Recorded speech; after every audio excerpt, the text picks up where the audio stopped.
Hello, and welcome to Real Talk with Rachel.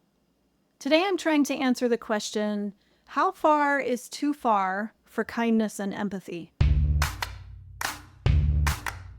My high school freshman recently expressed some hurt he felt when a friend didn't invite him to his birthday party, even though they've been friends for years. All my son's friends were in this one particular class and were all going to the party.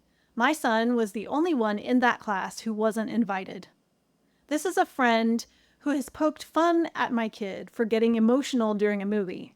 He said things here and there. My son often feels hurt by something he's done or said. I've told my son, he doesn't sound like a very nice friend. My son usually says something along the lines of, that's just who he is, it's fine.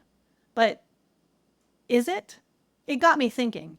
When people hurt us, when they do it over and over again in these tiny little ways that may seem insignificant unless they're examined altogether, what do we owe our friends or family members or whoever that may be in our lives? Ever since my sons were very young, we've taught them to try as hard as they can to see the people in their lives, even bullies, with empathy and kindness.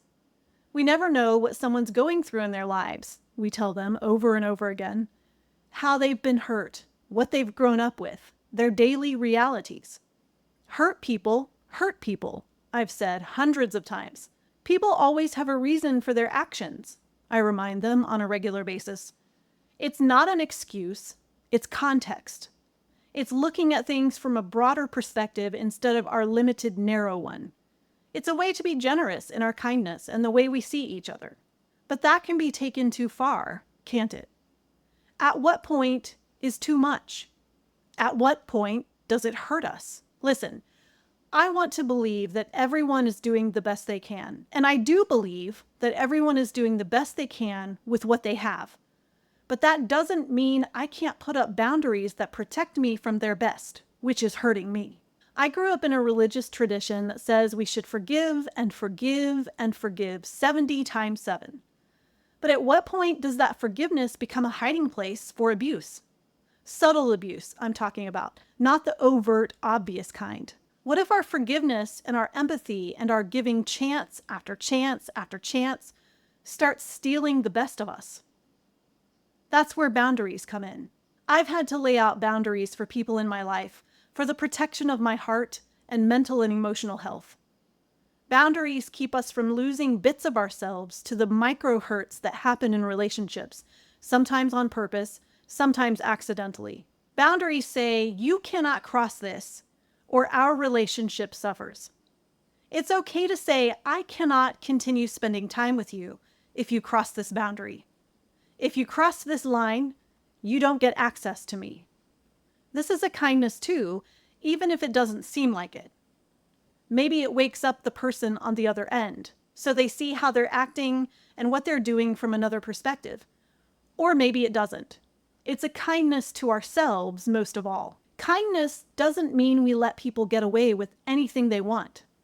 They can't speak to us a certain way, or treat us a certain way, or relate to us in dysfunctional ways that constantly hurt us. Boundaries are self-care. They communicate what we want and need, and what is unacceptable treatment. They protect us from toxic relationships. They show we care enough about ourselves to set limitations on what people can do and say to us. My son is a highly empathetic person. It's one of the things I love most about him. And empathy is so important, but it can also result in soft boundaries. And boundaries are important too. We can empathize with a person and excuse their behavior, but not again and again and again. Everyone deserves a second chance. Sometimes we're just having a bad day. But a third chance? A 50th chance? If it's a pattern of behavior, nah, there's the boundary. It's difficult to establish boundaries in relationships. It's even more difficult to communicate them. It takes courage and resilience and a deep conviction that it's necessary.